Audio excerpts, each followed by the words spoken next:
Hello friends, and welcome to the Hanged Man in the Moon. If this is your first time here, welcome. Thank you for coming. I'm pleased to meet you. If you've been here before, thank you for returning. I'm truly honored. Friends, this is a place, if this is your first time, where I use a tarot spread to dive into ideas, concepts, processes for living an intentional life. And the tarot spread has been laid, so let's dive right in.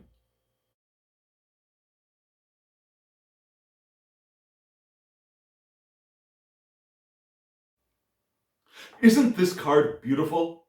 I think this card, this deck, all three decks, the artwork on all three decks is gorgeous and very unique. And this card, the central card, the main idea or the thesis card of this spread, if you will, is the protector. And the creator of this deck, James R. Reeds, says that this card is a mirror of the King of Wands in a tarot deck.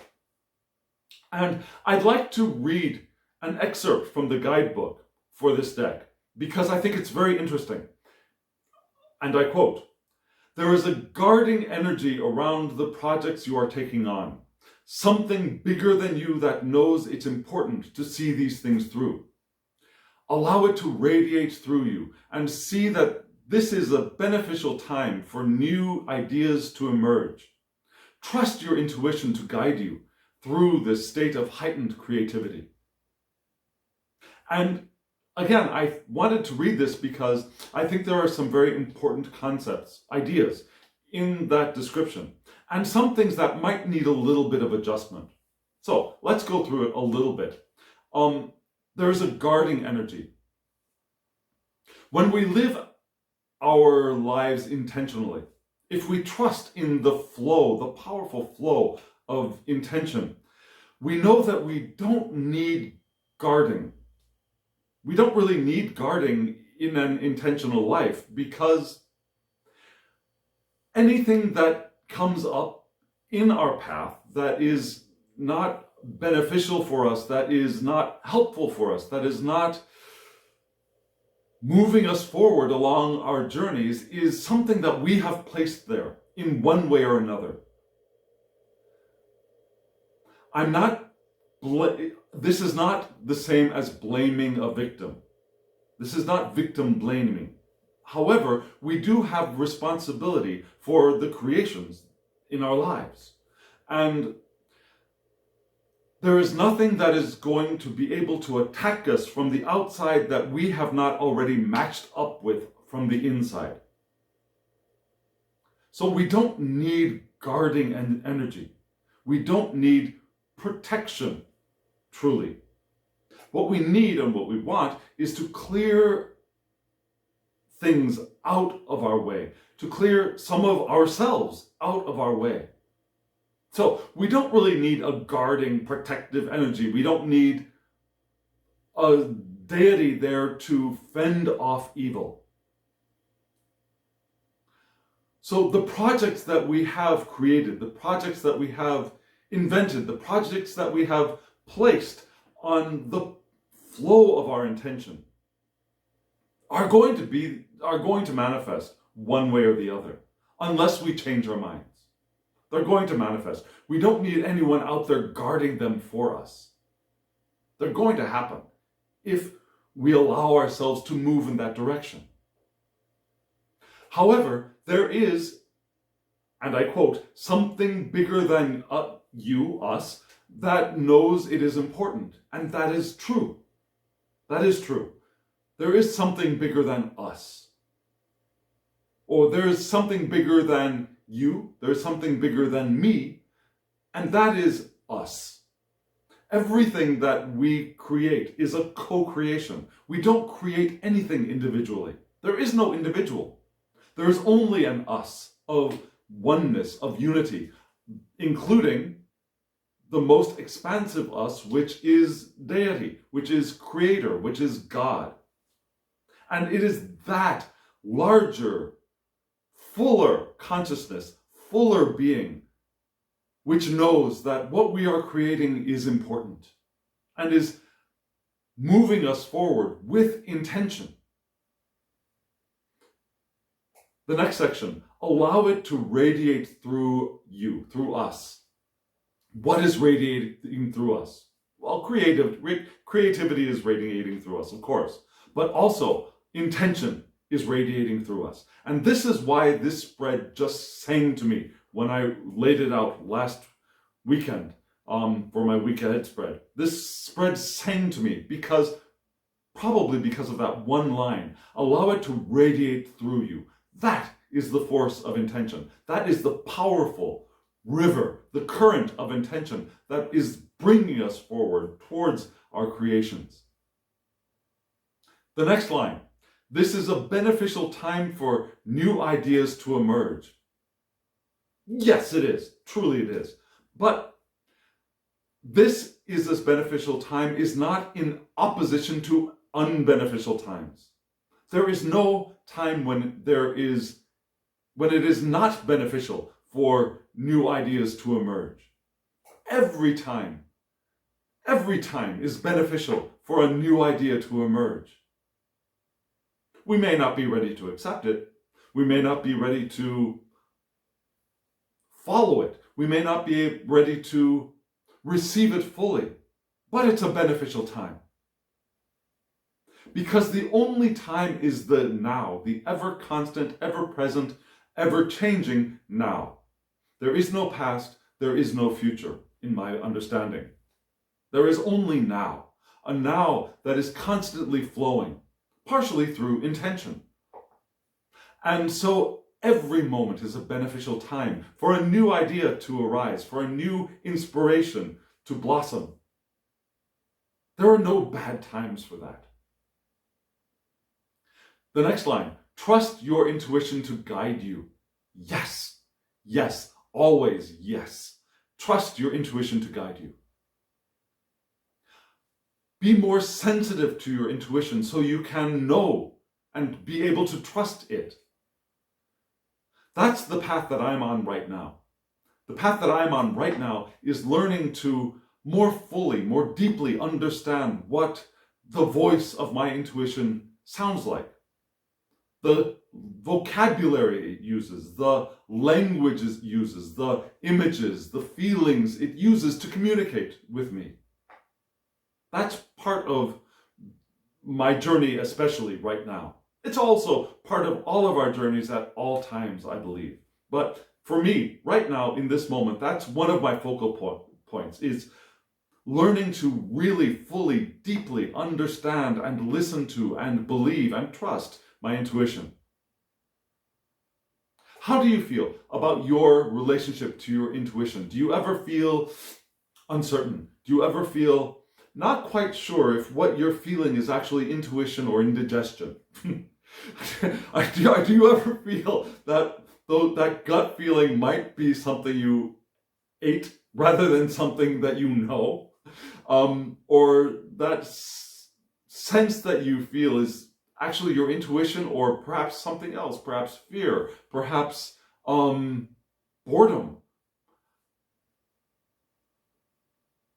Personally, my understanding of intuition is that it does not communicate through fear. Intuition does not communicate through fear. It communicates through ideas, through let's go that way. Not don't go there, but let's go that way. The don't go there is perhaps the voice we should be listening to, of course, but I wouldn't exactly call that intuition. I would call that our instinct, our primal animalistic part of the brain that is saying, be careful, don't die. And intuition is the one that tells us, let's do that, let's look over there, or what's this? So, trust your intuition and learn to communicate with it. Learn to understand which voice is actually that voice of intuition. So that is the card. That is the main theme. That is the main idea of this spread, is trusting the flow of our of our intention. I'm sorry, now intention, intuition is far flip-flopping in my brain. Trusting the powerful force of our intention and listening deeply to our intuition and constantly being ready to create, to envision, to bring forth and to move forward on our paths. That is the King of Wands to me. That is the card which is called the Protector, but we don't need protection. Remember, you do not need protection. You are safe in yourself. Even when we die, we are safe within ourselves. Because there is no death. Just as there was no birth, you were not born. You entered into a physical form, yes, but you were not born. And you will not die. There is no death.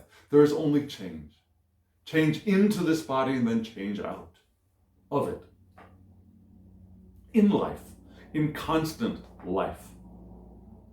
Okay, friends, I've probably gone on too long about this one card. And you can see that it really has inspired a lot within me. But let's look at the 3 other questions related to this card, because they're also very beneficial information.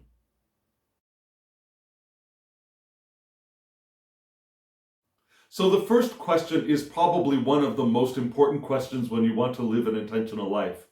What do I love about myself? What do you love about yourself? Really, what do you love about yourself? I hope things have sprung to your mind immediately.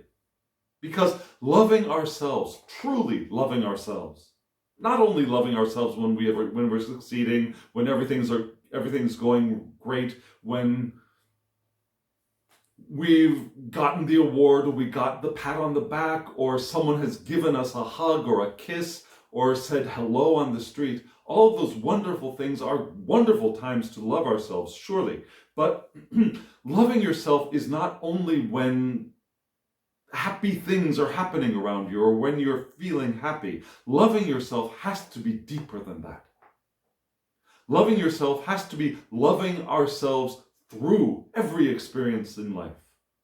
Loving ourselves through the times when we feel like we have failed. Loving ourselves through those times when we think like we are doing something wrong, and loving ourselves. Because the love we have for ourselves cannot change if it's real love. So, what do I love about myself? Well, hopefully you'd say, I love everything about myself. I love the good things, and I love the things that are irritating me at the moment. The things that I want to change, the things that I want to let go of because they are my primary teachers. However, what do I love about myself? We've got 2 cards here. The 9 of Chalices, which is the 9 of Cups, and the Knight of Chalices, the Knight of Cups, which are both emotional cards. Which makes sense, since the question was, what do I love about myself? And having 2 emotional cards in response makes perfect sense. So, the 9 of Chalices, the 9 of Cups, is the card of satisfaction. Being satisfied with yourself. Being content with who you are and where you are and what you are doing and who you are doing it with. It's the card of gratitude. Being grateful for who you are. Do you practice gratitude? The practice of gratitude is one of the most powerful practices for living an intentional life. Are you grateful for who you are? Are you grateful for where you are and what you are doing? Are you grateful for your environment? If you are, that's the 9 of Chalices. Do you love being comfortable with who you are? That's the 9 of Chalices. And also feeling success. Now, we can be grateful and happy for and satisfied with our successes. I'm not saying we should ignore those. Those are wonderful things. It's when we limit ourselves to loving ourselves or feeling grateful when we are successful that we start to shift off course. Yeah. What do I love about myself? I love everything, especially, including those feelings of success, including where I am and who I am right now. Even perhaps when I'm being angry, even perhaps when I'm being grumpy, but I can still love myself at that time. I can sit back and say, okay, yes, I'm feeling these feelings, and I also love myself. And I want to move past them. The next card is the Knight of Chalices. And you can see in this card, a person sitting on a current, a wave of energy, a cresting wave of energy. And that is a perfect depiction of the Knight of Chalices. Yeah? The Knight is riding a wave, the crest of the wave of romance, of creativity, of imagination and beauty. And some people say, be careful that you're going to fall off of that crest sometime, so be careful where you're going. But now, being careful is not the solution. Recognizing that, yeah, the crest, we will come down because this is a world of dichotomies. This is a world of multiplicities. This is a world of spectrum, of diversity of experience. And so, yes, there is a crest because there is a trough, sure. And we will experience that full range of experience. But be worried when you're on a high is not the best response. Allowing ourselves to move off of that high is correct. But being careful about it is not so much a helpful attitude, I think. Enjoying it while it's there. And then enjoying the ride down and back up again. So, what do I love about myself? I love that I can ride this current. I can ride this wave. That I can be the charming self that I am. That I can flow with the powerful current of intention and ride the wave of imagination and creativity and enjoy the experience of all the beauty that is around me, wherever that I am. Whether I'm in my office, whether I'm out inside of a forest, whether I'm experiencing flowers blossoming in the spring, all of those times, I can ride the wave of beauty. I can ride the wave of beauty as I'm taking my shower in my bathroom. Whatever the condition of my body, I can ride that wave because I am the Knight of Chalices. That Knight of Chalices is within me, and I love that Knight of Chalices of myself, especially when I can reconnect to that. And you know, when we are connected to that Knight of Chalices, when we are flowing with all of that beauty, with all of that imagination, we know that we are open to the powerful current of intention. Friends, let's look at the next question of this spread.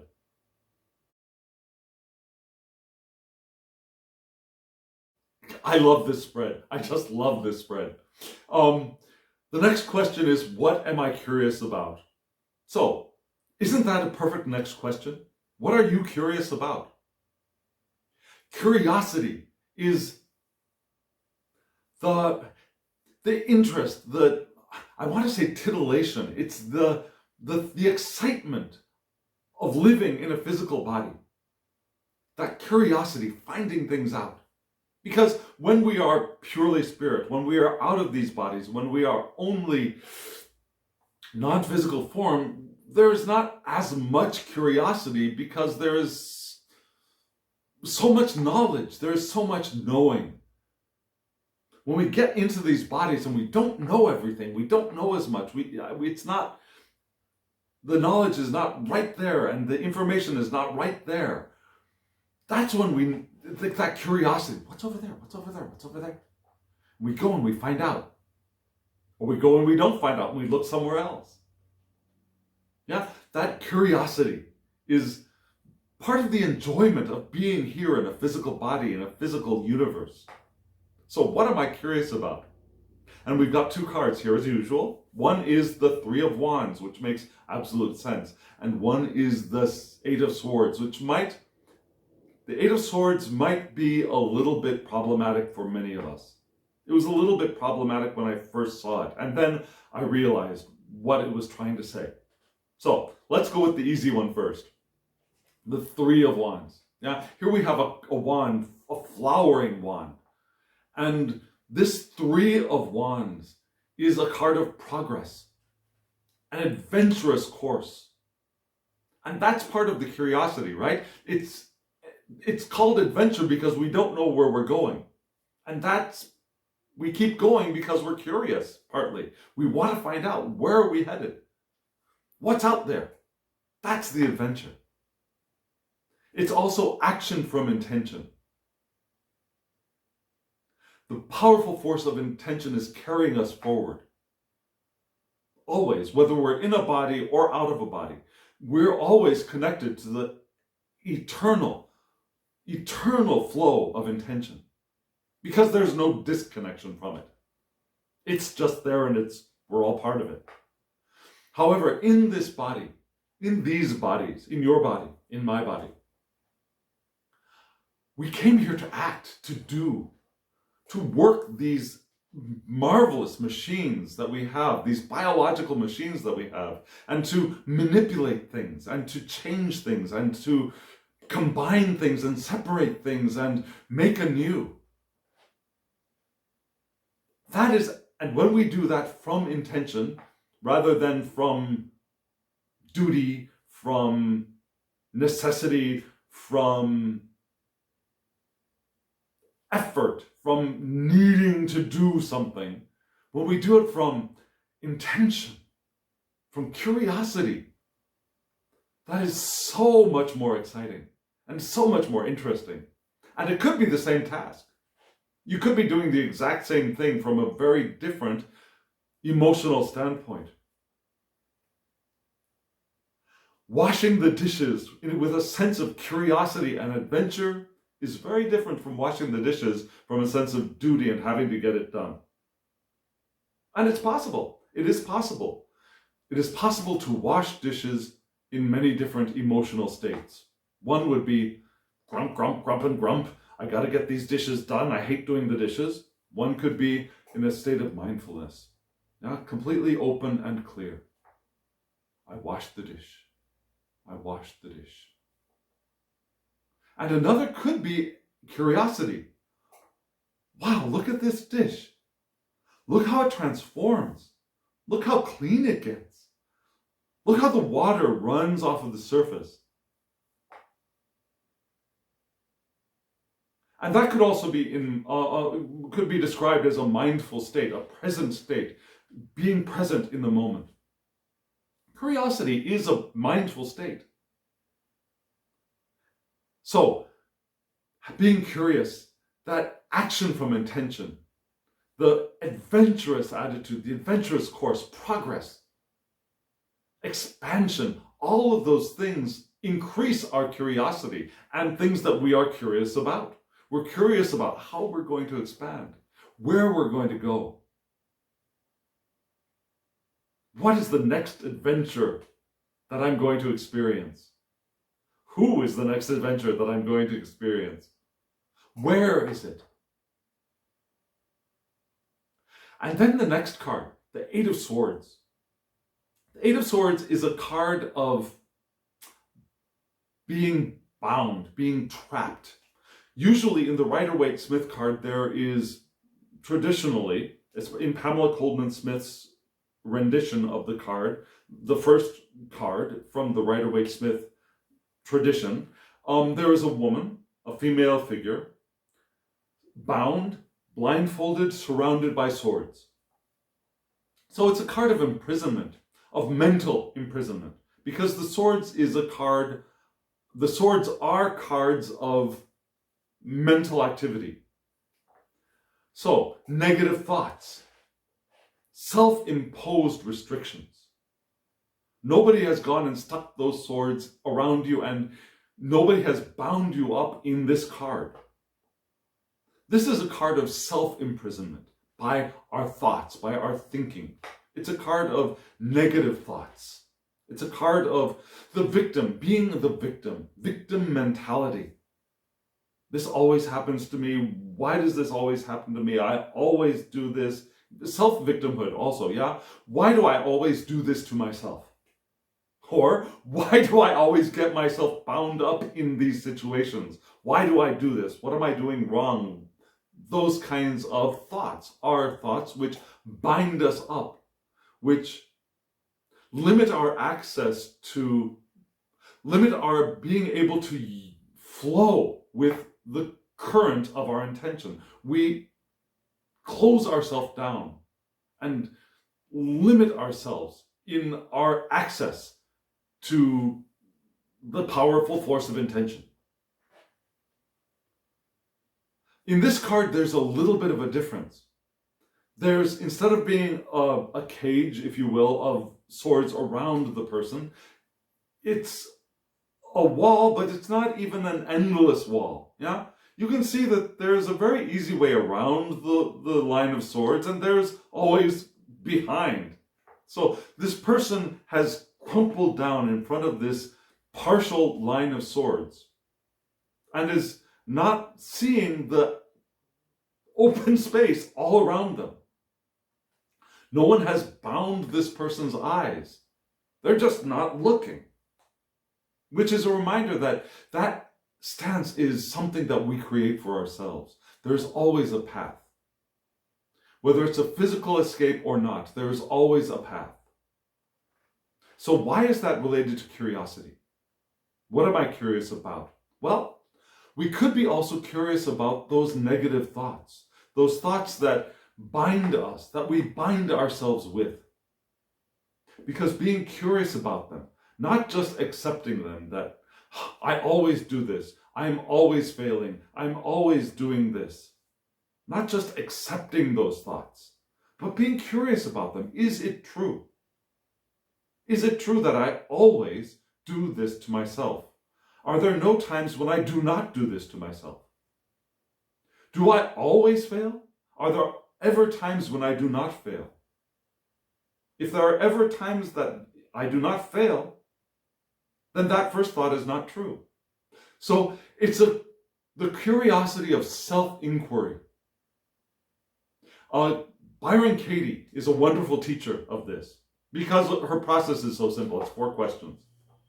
And maybe I'll put a link down below if you want to go check out her book, The Work.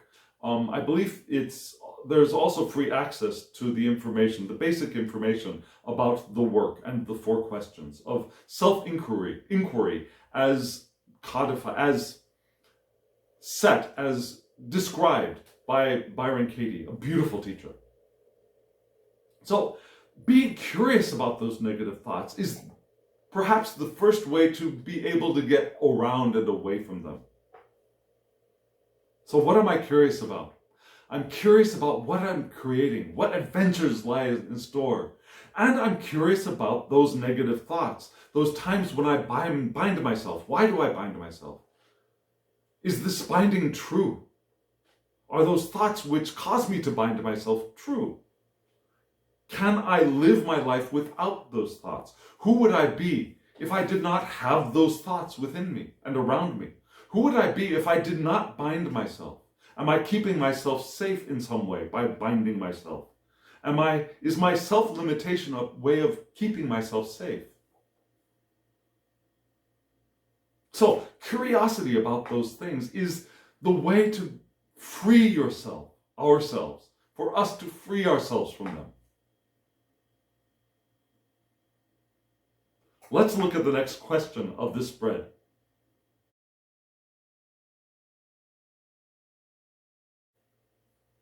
This set of cards is headed by the question, what do I want to happen? So we've gone from how do I love myself? What am I curious about? And very logically, next question, What do I want to happen? Yeah? Isn't there a logical progression to these questions? Again, I told you, I love this spread. It was divinely inspired, inspired by self, inspired by the collective, by us. The spread is beautiful. And the question is beautiful. What do I want to happen next? Because there is no past.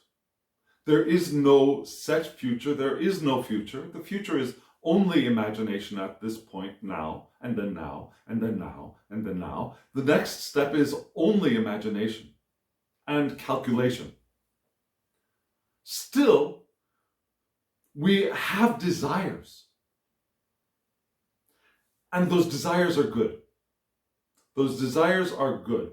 Attachment to the outcome of those desires is what causes suffering. When we have our desire and then we say, but it's not here yet, or it didn't happen the way I thought it would happen, it's that incongruity which causes suffering. So my understanding of the Buddhist path is, and you may believe I'm wrong, but my understanding of this point of Buddhism is that desire is not a problem. Suffering does not come directly from desire. It comes from attachment to outcomes of desire. Because do you want to breathe? The thing that okay, let me tell you a little story. So, a friend of mine said, no, attachment to desire, or no, a friend of mine said, desire causes suffering. And yes, there is a connection, of course. But then I asked the question, do you want to take your next breath? Do you want to breathe again in the next moment? Do you want water when you're thirsty? Is the wanting of water what is causing the suffering, or the lack of water that is causing the suffering? Is wanting to take the next breath causing suffering? Or would it only be causing suffering if that desire were constantly unfulfilled, that we were attached to how that next breath would be experienced? So the way I understand it is the desire is wonderful. The desire to create, the desire to continue living is wonderful. As long as we're not attached to it, as long as we believe and know that that desire will be fulfilled. And we aren't attached to it being fulfilled 5 seconds from now or next year. That we know that that desire will be fulfilled because we have set it on the course of our intention. And we can knock it off if we don't like it anymore. We can make adjustments at any moment, at any time. We can knock them off. We're not fixed to a desire.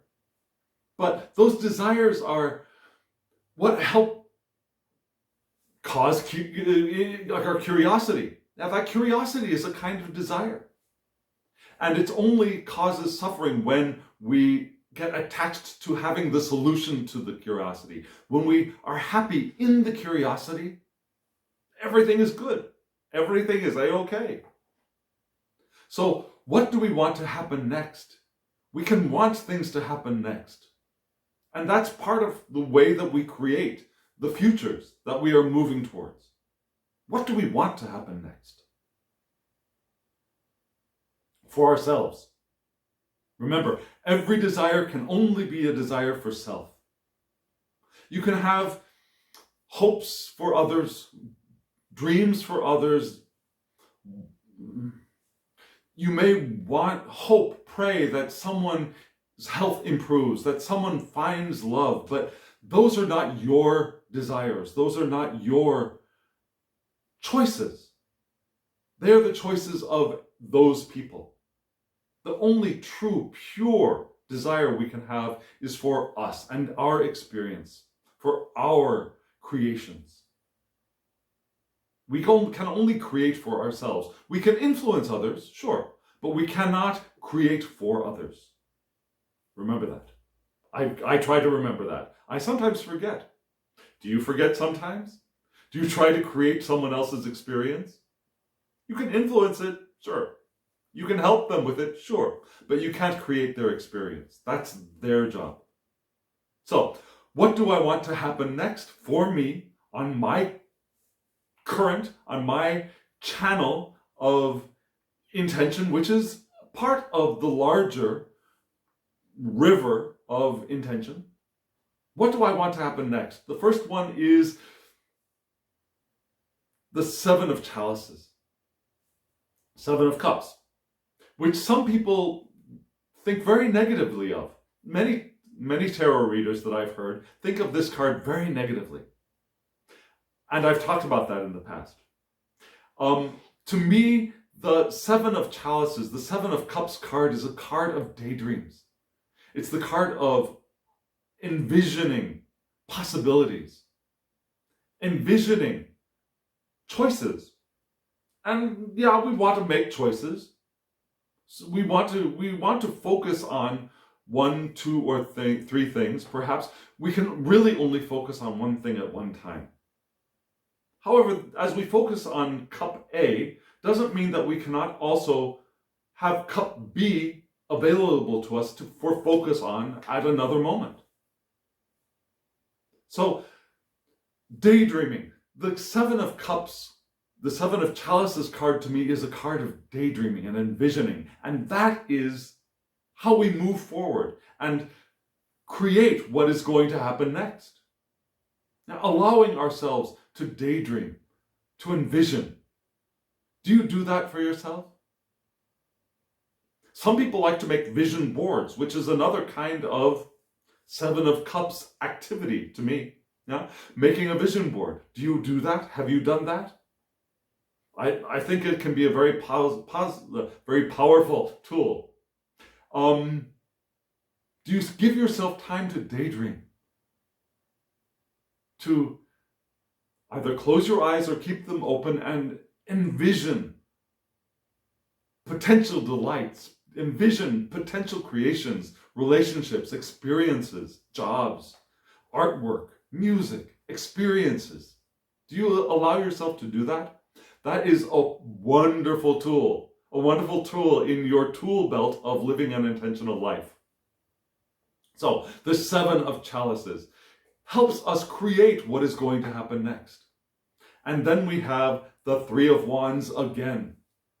Yeah, two cards appearing in the same spread is wonderful. It's a beautiful thing. It's an exclamation point. So what do we want to happen next is the same thing that we're curious about. Yeah? We're curious about the progress we'll make. We're curious about the adventurous course. And that's what we want to happen next. You know, we want to envision it. We want to dream it. And then we want to go on it and do it. To take that next step, to start putting action into the realization of our dreams by keeping ourselves open to the powerful flow of intention, which will move us forward. The intentional life is not a passive life. Keeping ourselves open to the powerful force of intention is not a passive activity. It requires attention. It requires will and desire. It requires activity. It requires emotional activity. And it also requires activity in the world. Sitting in your armchair, not moving, and expecting everything to come to you is a form of resistance. Because we came here into a body to move it. We came here into a body to explore, to experience, to feel, to touch, to go, to revel, to love, to co-create, not to sit back and watch. Taking time to sit, yes. Taking time to sit. Meditation is also an important tool in our tool belts. However, I firmly believe that almost all of us came into this body not to not be mobile, but to move. And that does not mean there is not a diverse experience of mobility. Someone who does not have the use of legs is not less than someone who does. There are many kinds of ways of being mobile. There are many kinds of ways of being active. We're not talking purely about physical abilities, but rather your individual potential for using your body. We all came into these bodies to use our bodies in our particular way. And if we do not use our bodies to the potential that they have at the moment, that is the form of resistance that I'm talking about. Someone who is not able to stand up and move is not less than someone who is able to stand up and move. And they are not less active in their physical experience. They are not less creative. They are not less experiencing. Someone who cannot sit is not less than someone who can.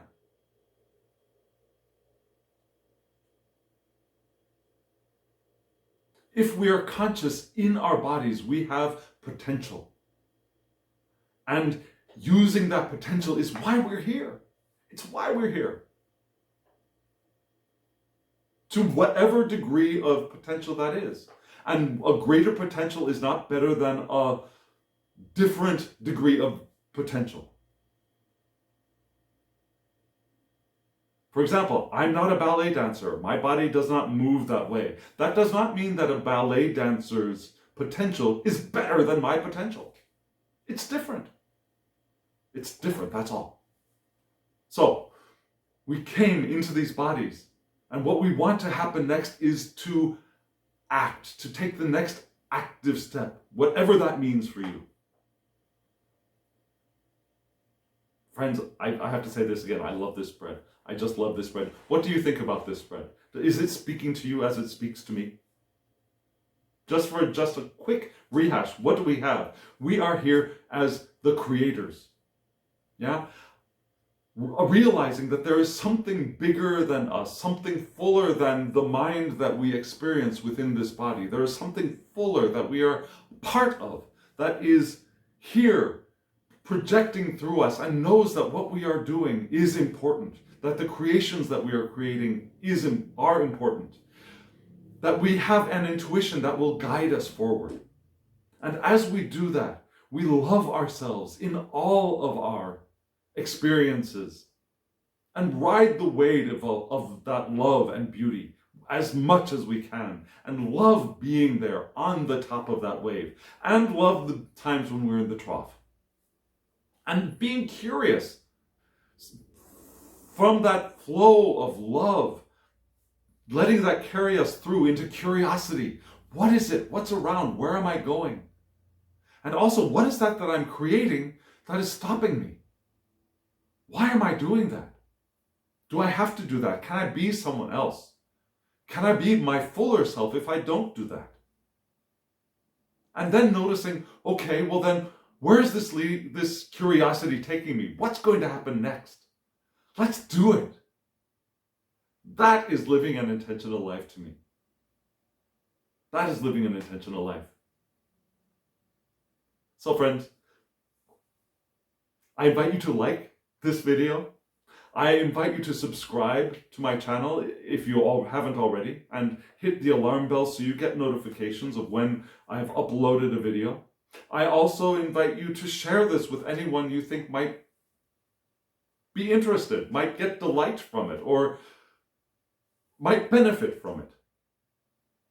And comment below. I'd like to hear what you think of this spread, what you think of these questions about loving yourself, about being curious, about what do you want to happen next? What do you want to do next?